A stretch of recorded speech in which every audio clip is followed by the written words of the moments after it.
everybody, welcome to Devilian, Trion's new action RPG, and this video is featuring the equipment progression that is existent in Devilian.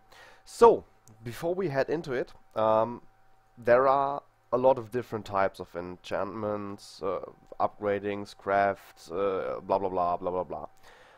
The main thing is that not every system is working with every item. First off, we have to keep in mind we have two separate item sets. We have first the Devilian armor and we have our normal armor.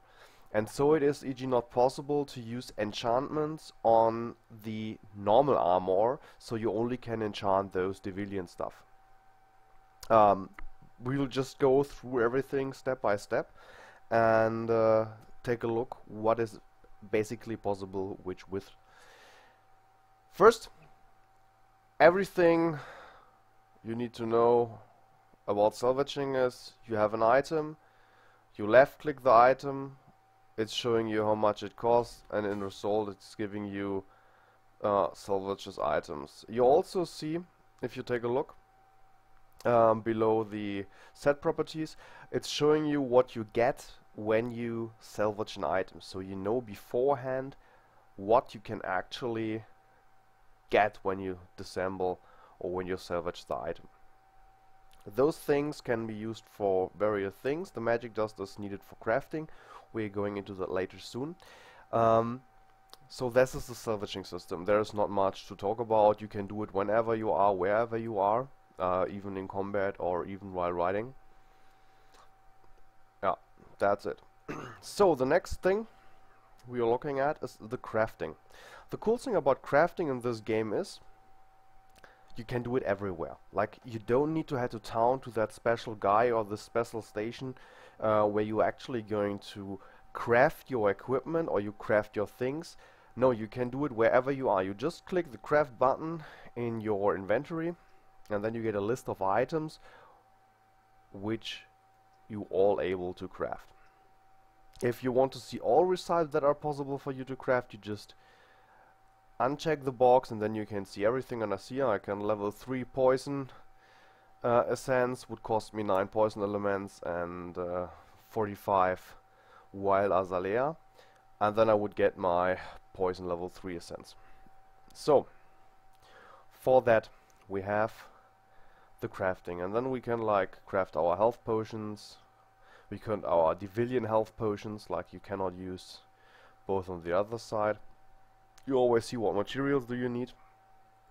You also can craft those buff potions, and basically the artifacts which are like they are jewels. Like you put them in your equipment and then you get bonus stats. Like here you get more damage if you put it in a weapon. What do you have here?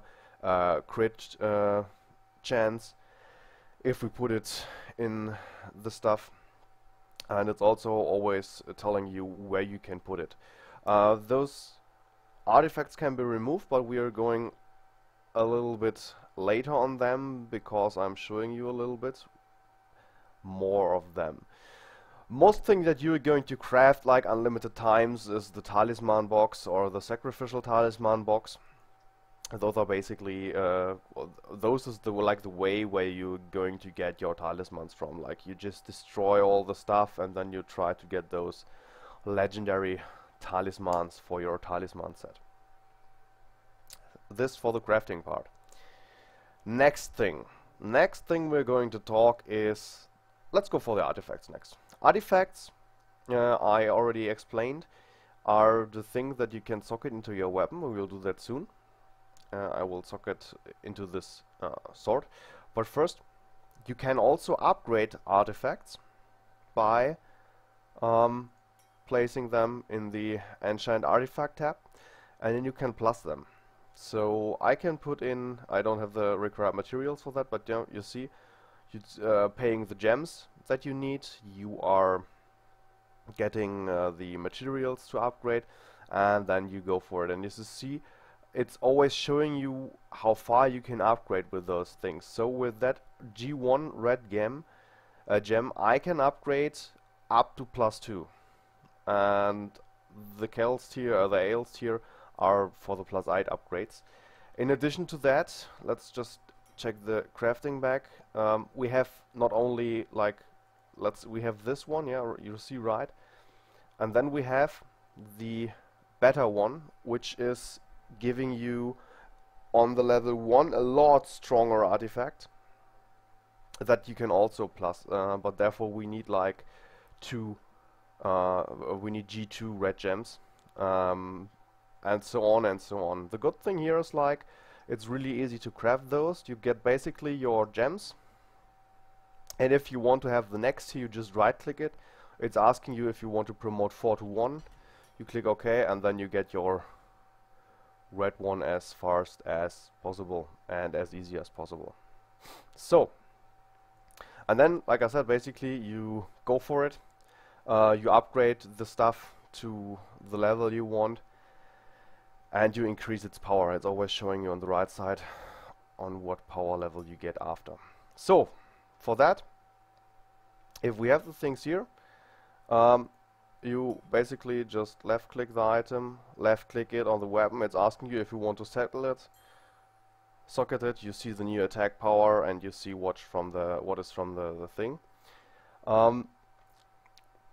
There are removal items that can be used to just remove those items without a problem. You can buy them at the vendors.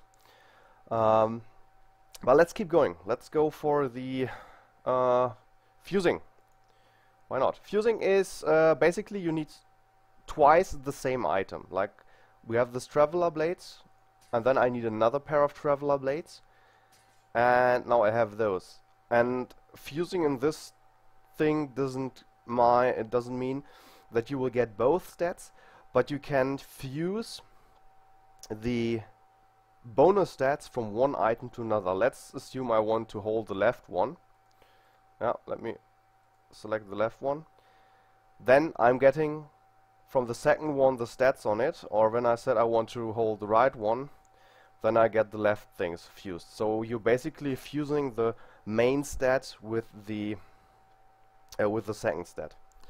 So if you see, I can now fuse it, and then we have the weapon with those stats. No, one is gone, and I have my thing. Yeah, which brings us basically to the same thing, the refining itself.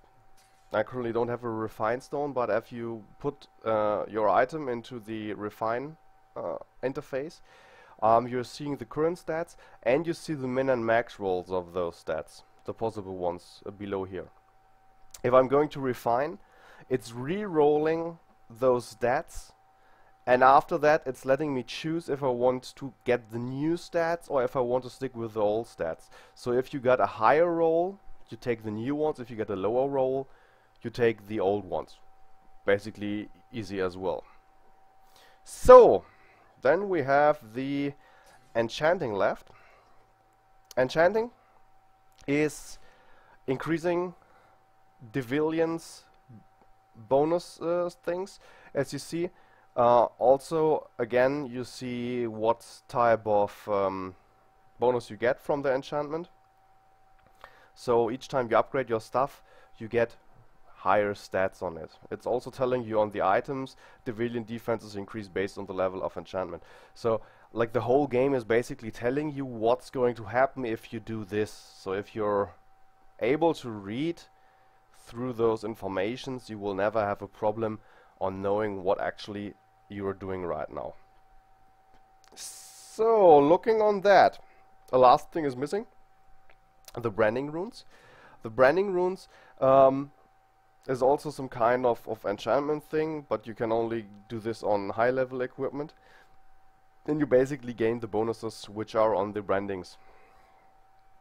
Cool thing here is if you have two crappy ones, like I'm a berserker, I don't need intelligence. I could use agility for crit build, but no, I don't want to. So I can just put two of those runes together, can combine them, and they are rolling a complete new one for me, which hopefully has better stats. Look at that, magical critical chance with physical critical, yeah, maybe not the best role, but you get the point, right? Those is basically the crafting and equipment progression system of this game, which is a lot. It's allowing you to do a lot. You getting a nice bunch of things to do when you're going for your right equipment. For this, thank you for watching, and see you again.